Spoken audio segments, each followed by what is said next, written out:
नमस्कार दोस्तों, कैसे हैं आप लोग। इस पर्टिकुलर वीडियो में हम लोग फर्स्ट ऑर्डर तक क्लर्जी के बारे में जानने की कोशिश करेंगे। इससे पहले हमने सेकंड ऑर्डर के बारे में बहुत डिटेल में बात की। नोबिलिटी किस प्रकार से ऑपरेट करती थी, इसके बारे में हमने बहुत डिटेल में बात की। फर्स्ट ऑर्डर क्लर्जी के साथ साथ मैं कोशिश करूंगा कि जो थर्ड ऑर्डर था वर्कर्स का, उसके बारे में इस वीडियो में बताना शुरू कर दूं। नहीं बताया तो नेक्स्ट वीडियो में तो वो शुरू हो ही जाएगा। तो कैथोलिक चर्च आप कह सकते हैं यूरोप में राज में था शुरुआती फेज में, खासकर वेस्टर्न यूरोप में और सेंट्रल यूरोप में। इस कैथोलिक चर्च के पास अपने खुद की जमीनें थी और अपने खुद के नियम कानून थे। मतलब चर्च ही अपने नियम कानून बनाता था, चर्च ही लैंड को ओन करता था। आप कह सकते हो कि शुरुआती मीडियल सोसाइटी में चर्च बहुत ज्यादा पावरफुल था।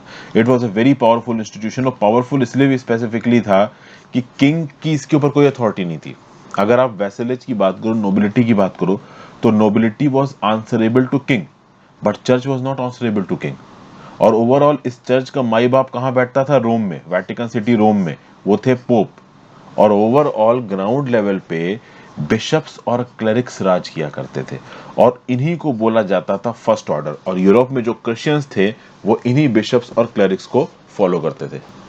वैसे मैं आपको बता दूं कि हमेशा से क्रिश्चियनिटी नहीं यूरोप में रही है। यूरोप में जर्मेनिक ट्राइब्स हुआ करती थी, ये मैंने आपको बताया। उन जर्मेनिक ट्राइब्स के लोगों ने धीरे धीरे करके क्रिश्चियनिटी को अडॉप्ट किया, लेकिन फिर भी उनके अंदर ट्राइबल फीचर्स बहुत लंबे समय तक रहे। तो क्रिश्चियनिटी नाम का जो धर्म है, इस्लाम नाम का धर्म है, जब जब भी ये पैदा हुए उसके बाद से उन्होंने अपना प्रोपोगेशन किया और धीरे धीरे ट्राइब्स ने इन धर्मों को अपनाया। तो यूरोप में भी क्रिश्चियनिटी धर्म को यहाँ पे लोगों ने अपनाया। अब जब क्रिश्चियनिटी धर्म को अपना लिया, वहां पे चर्च स्टैब्लिश हो गया, तो बहुत सारे विलेजेस का अपना खुद का चर्च हुआ करता था। उस चर्च में हर संडे को सरमन दिया जाता था। लोग उस चर्च में सब मतलब इकट्ठा होते थे, वहां पे प्रे करते थे, अपने प्रीस्ट से सवाल पूछते थे, अपने सिंस के लिए वहां पे जाके माफी मांगते थे, वगैरह वगैरह। अच्छा, खास बात यहाँ पे ये थी कि चर्च के अंदर जो प्रीस्ट बैठ रहा है भाई, उसकी हैवी अथॉरिटी काफी चलती है। ओवरऑल चर्च के पास लैंड भी बहुत सारा, उससे बहुत सारा टैक्स कलेक्शन आता है। तो इन सब के बाद आपको ऑब्वियस सी बात एक चीज लगेगी यार, कि जो प्रीस्ट नाम की पोस्ट है ये मिल जाए तो मजा आ जाए। क्योंकि प्रीस्ट की अगर इतनी चल रही है, सब लोग प्रीस्ट को फॉलो कर रहे हैं, धर्म की इतनी चल रही है, तो हम प्रीस्ट बन जाए तो मजा है। लेकिन प्रीस्ट बनना सबके बात नहीं थी।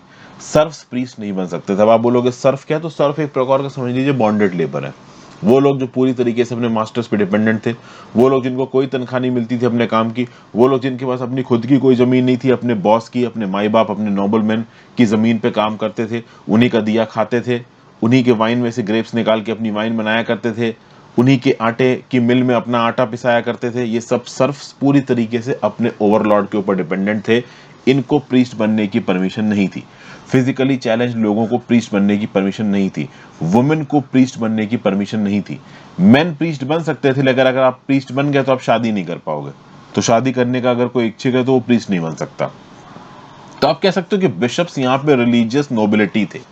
और ओवरऑल अगर आप रिलीजियस नोबिलिटी में आते हो, तो रिलीजन का तो उस समय की मिडिल सोसाइटी में बहुत इंपॉर्टेंट रोल था। और ये जो नोबिलिटी थी, नोबिलिटी में जो लॉर्ड्स थे, उन लॉर्ड्स के पास लैंडेड एस्टेट्स थे। उसी प्रकार से बिशप्स के पास भी अपने बड़े बड़े एस्टेट्स थे, और ये बिशप्स भी ग्रैंड पैलेसेस में रहते थे। ऐसा नहीं था कि ये प्रीस्ट हैं तो कहीं मतलब बिल्कुल ही एक मतलब झोपड़पट्टी में रहेंगे या फिर चर्च के अंदर रहेंगे। नहीं, इनके पास भी अपने बड़े बड़े महल हुआ करते थे। और चर्च की और एक और खास बात थी कि जो भी पीजेंट वगैरह, इनके इलाके के जो भी पीजेंट वगैरह अगर अपनी खेतीबाड़ी करते थे, मैंने आपको पहले भी बताया था कि जो नोबिलिटी थी, नोबिलिटी के यहाँ पीजेंट्स आके काम करते थे। कुछ पीजेंट्स पूरी तरीके से नोबिलिटी पे डिपेंडेंट थे, और कुछ पीजेंट्स ऐसे थे जिनके पास खुद के लैंड भी थे, वो लैंड्स ओन करते थे। तो जो लैंड ओनिंग पीजेंट्स थे, वो अपने लैंड पे जितनी पैदावार करते थे उसका 10%, 1/10 शेयर देते थे किसको? चर्च को। और इस टैक्स को कहा जाता था टिथे, TITHI। तो अपने लैंड से पैदावार का 10% ये जो पीजेंट्स थे ये चर्च को दिया करते थे। तो मतलब चर्च के पास खुद के लैंड है, वहां से तो कमाई आ ही रही है, साथ साथ यहाँ पे पीजेंट के लैंड से 10% टैक्स भी आ रहा है। और उसके बाद आप देखो तो धर्म का हर कोई फेवर पाना चाहता है, भगवान का हर कोई फेवर पाना चाहता है। तो जो अमीर किस्म के लोग हुआ करते थे, वो अपनी आफ्टर लाइफ में या अपने गुजरे हुए खानदान के लोगों की चाहतों के लिए, भगवान का फेवर पाने के लिए समय समय पे दान दिया करते थे, एंडोमेंट्स दिया करते थे। तो इस प्रकार के एंडोमेंट से भी चर्च की अच्छी खासी इनकम होती थी। ठीक है ना भाई, ये सब चीजें यहाँ पे बताई गई। आगे बढ़ने से पहले वीडियो पे लाइक का बटन दोस्तों, चैनल को अब तक शेयर और सब्सक्राइब नहीं किया कर लीजिए, इंस्टाग्राम पे फॉलो कर लीजिए, टेलीग्राम ग्रुप ज्वाइन कर लीजिए, दोनों चीजों का नीचे दिया हुआ है। टेलीग्राम ग्रुप में आपको लेक्चर्स की पीडीएफ वगैरह मिल जाती है। If possible click the join button, उससे खासा मदद मिलती है। ज्यादा से ज्यादा लोगों के साथ लेक्चर को शेयर करना, क्योंकि इससे क्या है, यूट्यूब वीडियोस के एंगेजमेंट बढ़ाता है, यूट्यूब वीडियोस को और लोगों को रिकमेंड करता है। चलिए अब आगे बताया जा रहा, some of the important ceremonies conducted by the church copied formal customs of the feudal elite. अब ये क्या चीज है, देखिए क्या था यहाँ पे कि चर्च के अंदर आप जाओगे तो आप अपने घुटनों पर बैठोगे, हाथ जोड़ के आप अपना सर नीचे झुका के ओवरऑल भगवान की पूजा करोगे। कुछ इस प्रकार की चीज नोबिलिटी में भी चलती थी। जब कोई नाइट अपने लॉर्ड के सामने जाता था, या कह लीजिए किंग के सामने गया, हालांकि नाइट की जो रिस्पॉन्सिबिलिटी थी वो लॉर्ड की तरफ थी। मैंने आपको बताया था कि लॉर्ड के नीचे बहुत सारे नाइट्स थे, नाइट्स के बारे में पिछले मैं बता चुका हूं आपको। तो नाइट बहुत हद तक अपने लॉर्ड्स पे डिपेंडेंट थे। तो ये नाइट्स जब अपने लॉर्ड्स के सामने जाते थे तो घुटनों पर बैठते थे, उसके सामने हाथ जोड़ते थे और लॉयल्टी की प्लेज लेते थे। उसी प्रकार से भगवान के सामने आप जाओगे तो भगवान के सामने घुटने पर बैठोगे और भगवान की पूजा करोगे। तो यहाँ पे जो लॉर्ड नाम का टर्म इस्तेमाल किया जा रहा है गॉड के लिए, ये फ्यूडल एलिमेंट से बोरो किया है चर्च ने। तो मतलब जब चर्च में पूजा होती थी तो बोला जाता था ओ लॉर्ड, मतलब भगवान को आप लॉर्ड नाम से यहाँ पे एड्रेस कर रहे हो। और यहाँ पे लॉर्ड जो नाइट था वो अपने लॉर्ड को बोला करता था। तो बेसिकली फ्यूडल एलिमेंट में जो लॉर्ड नाम का शब्द इस्तेमाल किया जा रहा था, वही चर्च ने गॉड के लिए भी यहाँ पे इस्तेमाल करना शुरू कर दिया। मतलब फ्यूडलिज्म के बहुत सारे कस्टम्स, बहुत सारे सिंबल्स अब चर्च में यूज किए जाने लगेंगे। नेक्स्ट बात करते हैं यहाँ पे मॉन्क्स की। मॉन्क्स भी आप कह सकते हो कि रिलीजन का ही एक प्रकार से हिस्सा था। देखिए चर्च में तो कुछ डिवोट क्रिश्चियंस तो थे ही, ओके, ये डिवोट क्रिश्चियंस के पास बड़े बड़े जमीनें थी, ये लोग बड़े बड़े महलों में रहा करते थे। लेकिन कुछ ऐसे भी यहाँ पे रिलीजियस लोग थे जो कि लोगों के बीच में, पब्लिक के बीच में नहीं रहना चाहते थे। वो आइसोलेटेड लाइफ जीना चाहते थे, सबसे दूर रहना चाहते थे, और इनको यहाँ पे कहीं ना कहीं मॉन्क्स बोला गया है। कुछ ऐसे क्लेरिक्स थे जो टाउन्स और विलेजेस से बाहर रहते थे, रिलीजियस कम्युनिटीज में रहते थे, और इन रिलीजियस कम्युनिटीज को कहा जाता था एबे या मोनास्ट्रीज। मोनास्ट्रीज का तो आपने सुना ही है, हमारे यहाँ पे बुद्ध मोनास्ट्री, जैन मोनास्ट्री, कितना मीडिवल और एंशिएंट में मैंने ऑलरेडी आपको पढ़ा चुका है। मोनास्ट्री मतलब एक मठ हो गया। उस मठ में किसी एक रिलीजियस धारणा को मानने वाले कुछ लोग रहा करते, उनके रहने के कुछ नियम कानून है, कैसे रहना है, किस समय उठना है, किस हिसाब से पूजा करनी है, कैसे लोगों की मदद करनी है, ये सब चीजें उन मोनास्ट्रीज में तय होती थी। और ये मोनास्ट्रीज ज्यादातर केसेस में ह्यूमन हैबिटेशन से बहुत दूर हुआ करती थी। अब उस समय की दो वेल नोन मोनास्ट्रीज कौन कौन सी थी? एक थी सेंट बेनेडिक्ट जो कि इटली में थी 529 एडी में, और एक थी क्लूनी बरगंडी में 910 एडी में। अब ये जो मॉन्क्स थे, ये जो मठ में रहने वाले मॉन्क्स थे, नन्स थी, इन्होंने शपथ ली थी कि भाई ये अपनी पूरी जिंदगी इसी मठ में गुजारेंगे और पूजा करेंगे, स्टडी करेंगे, जो भी मैनुअल लेबर होगा वो करेंगे। अब ऐसा नहीं है कि ये लोग सिर्फ पूजा ही करते थे, यहाँ पे भाई इनके लिए काफी एवेन्यूज थी। आर्ट वगैरह में भी ये लोग अपना रोल प्ले करते थे, आर्ट आर्किटेक्चर की चीजों में भी ये लोग अपना समय गुजारते थे, ठीक है। और खास बात यहाँ पे ये थी कि अगर आपको प्रीस्ट बनना है तो आपका मैन होना जरूरी है, अगर आप वुमेन हो तो आप प्रीस्ट नहीं बन सकते। लेकिन अगर आपको मॉन्क की तरह जिंदगी काटनी है, ऐसा रिलीजियस डिवाउट बनना है जो कि सोसाइटी से अलग रह के रह रहा हो, तो वो आप मैन हो चाहे वुमेन हो, दोनों बन सकते हैं। मैन को मॉन्क्स कहा जाता था और वुमेन को कहा जाता था नन्स, ठीक है ना भाई। और ज्यादातर एबे सिंगल सेक्स कम्युनिटीज थी, मतलब मठ होगा तो या तो मेन का मठ होगा या वुमेन का मठ होगा। ऐसे भी कुछ मठ थे जहां पे मेन वुमेन दोनों पाए जाते थे, बट ऐसे मठों का नंबर बहुत कम था। ज्यादातर अगर मठ्स हैं तो या तो वो वुमेन का मठ होगा या फिर वो मेन का मठ होगा। सेपरेट एबेज और मोनास्ट्रीज हुआ करती थी मेन और वुमेन की। कुछ मोनास्ट्रीज एक्सेप्शंस थी जहां पे मॉन्क और नन दोनों पाए जाते थे। और मॉन्क्स और नन्स को मुझे आपको बताने की जरूरत नहीं होनी चाहिए, शादी करने की इनको परमिशन नहीं थी। प्रीस्टहुड जिसने लिया है उसको भी शादी करने की परमिशन नहीं है, जो मॉन्क की जिंदगी जी रहा है उसको भी शादी करने की परमिशन नहीं है, जो नन की जिंदगी जी रही है उनको भी शादी करने की परमिशन नहीं है। अब शुरुआत में इन मोनेस्ट्रीज में जो कम्युनिटीज रहती थी ना, 10 मैन है या वुमेन है या 20 मैन वुमेन है, कुछ इस प्रकार से था। लेकिन धीरे धीरे आप देखोगे कि इन कम्युनिटीज का नंबर बढ़ना शुरू हुआ और एक समय पे सेवरल हंड्रेड, 100, 200, 300, 400, 1000 लोगों की भी नन या मॉन्क की कम्युनिटी हो सकती है किसी एक पर्टिकुलर मेट में या एबे में। और इन मॉन्क्स के आसपास भी बड़ी बड़ी बिल्डिंगें, लैंड एंड एस्टेट्स पाए जाते थे। कभी कभी यहाँ पे स्कूल, कॉलेजेस, हॉस्पिटल्स भी खोले जाते थे। हॉस्पिटल्स की तो देखो जरूरत पड़ेगी, अब इंसान बीमार तो पड़ता ही, तो बीमार को देखने के लिए डॉक्टर चाहिए। जितनी भी उस समय की मेडिकल टेक्नोलॉजी थी उस हिसाब से डॉक्टर हुआ करता था। रही बात स्कूल कॉलेजेस की, तो ये आज का स्कूल कॉलेज कॉन्वेंट मत समझिएगा। उस समय पे स्कूल कॉलेज का मतलब है कि भाई आपको फिलोसफी की फील्ड में कुछ पढ़ना है, आपको आर्ट की फील्ड में कुछ करना है, आपको पेंटिंग करनी है, आपको स्कल्प्टर बनाना है। तो ऐसे केसेस में आपके लिए अपॉर्चुनिटीज अवेलेबल थी, स्कूल और कॉलेजेस खोले गए थे। यहाँ पे एबेस हिल्डेगार्ड करके एक गिफ्टेड म्यूजिशियन था। मैं थोड़ा इसको मिटा देता हूँ, क्लियर दिखेगा। ये देखिए, एबेस हिल्डेगार्ड करके एक गिफ्टेड म्यूजिशियन था, ठीक है ना। अब चर्च में प्रेयर गाई जाती है, कम्युनिटी सिंगिंग होती है प्रेयर्स की। तो जो कम्युनिटी सिंगिंग होती थी प्रेयर्स की चर्च के अंदर, उसकी प्रैक्टिस को डेवलप करने में एबेस हिल्डेगार्ड ने एक मेजर रोल प्ले किया। 13th सेंचुरी ऑनवर्ड्स एक ऐसा ग्रुप ऑफ मॉन्क हमारे सामने आया जिसको बोला गया फ्रायर्स। फ्रायर्स कौन थे? फ्रायर्स वो लोग थे जो किसी एक पर्टिकुलर जगह पे रुकने को तैयार नहीं थे। मतलब वो इस पर्टिकुलर विचारधारा के साथ व्याख्या नहीं रखते थे कि हम किसी एक जगह पे रुक के अपनी पूजा वगैरह करेंगे। वो कॉन्स्टेंटली ऑन द मूव थे, वो एक जगह से दूसरी जगह मूव करते रहते थे और वहां पे अपने अपने हिसाब से रहते थे। मतलब वो जगह जगह जाते थे, लोगों को सिखाते थे, भीख मांग के अपना काम कर लेते थे। आप समझ लीजिए कि शिरडी के साईं बाबा जी का भी ऐसा ही था, वो ऑन द मूव रहते थे। उसी प्रकार से फ्रायर्स, ये वो ग्रुप ऑफ मॉन्क्स थे जो कि मिनास्ट्री में सेटल्ड लाइफ जीने में इंटरेस्टेड नहीं थे। ये रेगुलरली ऑन द मूव रहते थे, ये जहां पे भी जाते थे लोगों को सिखाते थे, और ओवरऑल ब्लेसिंग्स की बेसिस पे किसी ने खाना दे दिया खाने को तो खा लिया, किसी ने नहीं दिया नहीं खाया।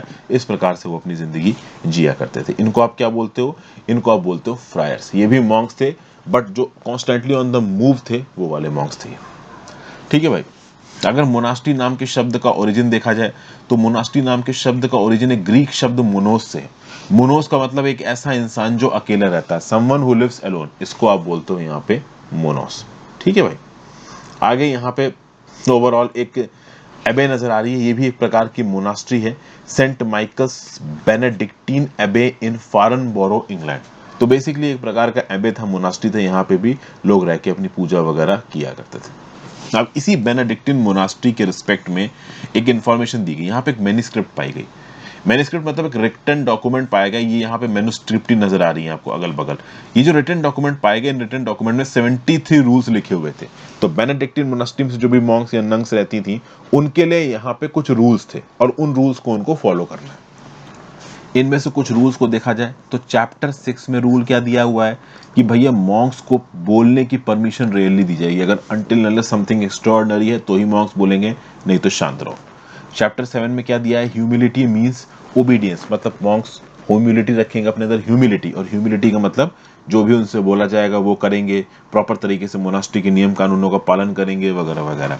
फिर चैप्टर 33 में बता रखा है किसी भी मॉन्क के पास अपनी खुद की प्राइवेट प्रॉपर्टी नहीं होनी चाहिए। फिर चैप्टर 47 में क्या बोला हुआ है? Idleness is the enemy of soul. मतलब कि आपको खाली नहीं बैठना है। So friars and sisters should be occupied at certain times in manual labour and at fixed hours in sacred reading. मतलब कि अगर आप खाली बैठे हो, खाली दिमाग शैतान का घर। तो बेसिकली अगर आप खाली दिमाग हैं तो गड़बड़ होगी, इसलिए आप खाली दिमाग मत रहिए। तो कभी ना कभी कोई मैनुअल लेबर कर रहे हैं या फिर सैक्रेड रीडिंग कर रहे हैं, कोई इंपॉर्टेंट धार्मिक किताब पढ़ रहे हैं, मतलब किसी ना किसी काम में अपने आप को आपको इन्वॉल्व रखना है। यहाँ पे एक मॉन्क मैन्युस्क्रिप्ट लिखते नजर आ रहा है। फिर चैप्टर 48 क्या बताया जा रहा है?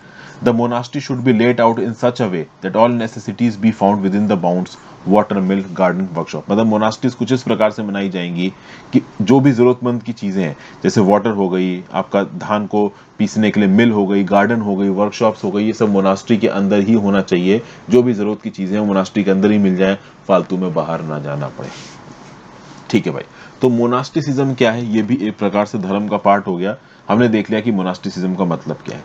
लेकिन अब यहाँ पे कुछ लोग मोनास्टिसिज्म के पर्पस पे सवाल उठा रहे थे। कुछ लोग बोल रहे थे कि मतलब क्या है तुम्हारे मोनास्टिक होने का?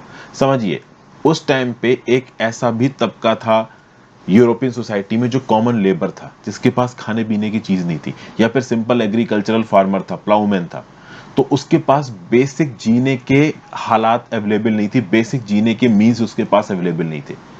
और एक ऐसे इंसान के सामने आप मोनास्टिक पर्सन को रख दोगे, जैसे मान लो आप एक किसान हो और किसान होने के नाते आप दिन का खर्चा नहीं चला पा रहे हो, अपनी फैमिली को प्रॉपर तरीके से फीड नहीं कर पा रहे हो, कॉमन लेबरर्स की तरह दूसरे के फार्म पे जाके काम कर रहे हो, वहां पे आपका एक्सप्लॉयटेशन किया जा रहा है, तो आपको उसी समय पता चले कि भाई मोनास्टिक और नंस जैसे, मॉन्क्स और नंस जैसे भी कुछ लोग हैं जो कि मोनास्टिक के अंदर बैठ के आराम से खाना खा रहे हैं और शांति में रह रहे हैं। तो एक सेकंड को आदमी को लगेगा कि मुझे इतनी गंदगी जिंदगी नहीं जीनी, मैं तो मोनास्टिक बनने को तैयार हूँ, मॉन्क्स बनने को तैयार हूँ। तो बेसिकली ये जो मोनास्टिसिज्म फॉलो करने वाले लोग थे ना, इनकी जिंदगियां काफी आसान थी, मजे में रह रहे थे, खाने पीने की कोई प्रॉब्लम नहीं थी, आर्ट वगैरह में इन्वॉल्व थे। ठीक है, तो बहुत सारे ऑथर्स ने मोनास्टिसिज्म के पर्पस को क्वेश्चन करना शुरू कर दिया कि भाई क्या फायदा है आपके मोनास्टिसिज्म बनने में।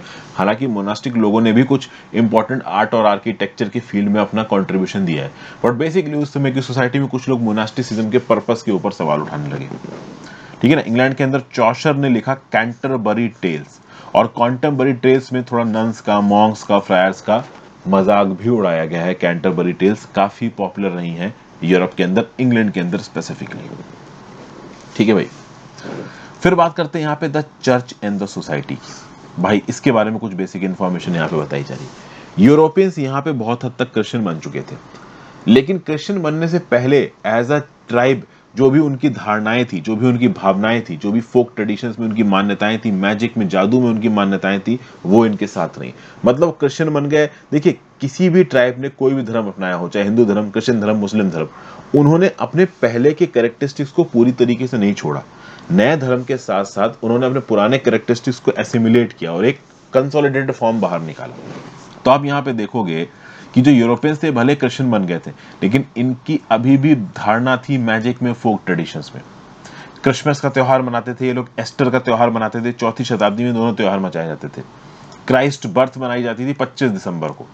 ठीक है ना, क्राइस्ट के बर्थ से पहले एक ओल्ड प्री रोमन फेस्टिवल हुआ करता था जो कि सोलर कैलेंडर के हिसाब से कैलकुलेट किया जाता था। अब जब यूरोपियंस ने क्रिश्चियनिटी को अपना लिया तो उस फेस्टिवल की जगह 25 दिसंबर को क्राइस्ट के बर्थ को मनाने लगे। एस्टर का मतलब क्या है? एस्टर मतलब जब क्राइस्ट को खूंटे पे गाड़ दिया गया था, ठीक है ना, इनको मार दिया गया था। किसने मारा था आपको पता है? तो क्रूसिफिक्शन ऑफ द क्राइस्ट जब हुआ था, उसके बाद जब क्राइस्ट मरने के बाद फिर से लोगों के बीच में लौट के आए थे, तो उसको मार्क किया जाता है एस्टर के द्वारा। तो एस्टर को भी यहाँ पे मनाया जाने लगा। ठीक है, लेकिन एस्टर को देखिए, समझिए बात को, क्रिश्चियनिटी को अडॉप्ट किया, क्रिश्चियनिटी की मान्यताओं को अडॉप्ट किया, ठीक है, लेकिन उससे पहले जो फेस्टिवल्स बनाते थे उसको भूल तो जाओगे नहीं। तो पुराने फेस्टिवल्स को अब नए धर्म के कुछ हैपनिंग्स के हिसाब से मनाया जाने लगा। तो एक पुराने फेस्टिवल की बजाय 25 दिसंबर को क्राइस्ट के जन्म को मनाने लगे, फिर एक पुराने फेस्टिवल की बजाय एस्टर मनाने लगे। अब एस्टर की डेट बेसिकली किस हिसाब से यहाँ पे फिक्स की गई? तो इन्हीं ट्राइब्स का पुराना ओल्डर फेस्टिवल हुआ करता था, ठीक है, जो लॉन्ग विंटर के बाद स्प्रिंग के आने की डेट को मार्क करता था थ्रू लूनर कैलेंडर। तो एस्टर को उसके हिसाब से मनाया जाने लगा, जबकि हो सकता है कि ओरिजिनली में एस्टर की डेट अलग रही हो। समझ गए बात को? और एस्टर जिस फेस्टिवल वाले दिन मनाया जाता था, उसमें ट्रेडिशनली पहले से लोग क्या करते थे कि अपने विलेज लैंड्स के दौरे पे निकलते थे, ठीक है ना। तो बाद में क्रिश्चियनिटी के आने के बाद भी विलेज लैंड के दौरे पे निकलते थे, ठीक है। ये छुट्टियां ओवरऑल पीजेंट्स को हमेशा याद, जैसे कि फॉर एग्जांपल एक ओवरवर्क्ड एम्प्लॉय है, वो हमेशा किस चीज का इंतजार करेगा कि छुट्टी मिल जाए। भाई जो दिन में 12 घंटे काम कर रहा है, 7 दिन काम कर रहा है, उसके लिए तो दिवाली एक बूंद जैसी है। दिवाली वाले दिन वो काम नहीं करेगा, सोएगा दम से, ठीक है ना। तो ओवरऑल जो ओवरवर्क पीजेंट हुआ करते थे, जिनको बिल्कुल छुट्टी नहीं मिलती थी, वो हमेशा इन हॉलीडेज का इंतजार करते थे कि जब हॉलीडे आएगी मतलब उनको छुट्टी मिलेगी, और छुट्टी में वो अपनी फैमिली के साथ टाइम स्पेंड कर सकते हैं, थोड़ा फीस्ट कर सकते हैं, घूम फिर सकते हैं, खाना खा सकते हैं, आराम कर सकते हैं, वगैरह वगैरह। क्रिश्चियन लाइफ के अंदर पिलग्रिमेज भी एक बहुत इंपॉर्टेंट चीज थी। लोग दूर दूर जाते थे, किसी मतलब संत की मजार पे जा रहे हैं, श्राइन्स ऑफ मार्टर्स, तो उसको अगर आप उर्दू में बोलोगे तो संत की मजार हो गई।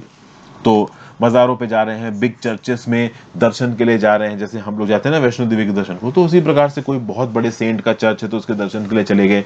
ये सब चीजें भी उस समय पे हुआ करती थी। अगली बार हम लोग शुरू करेंगे the third order, peasants free and अनफ्री।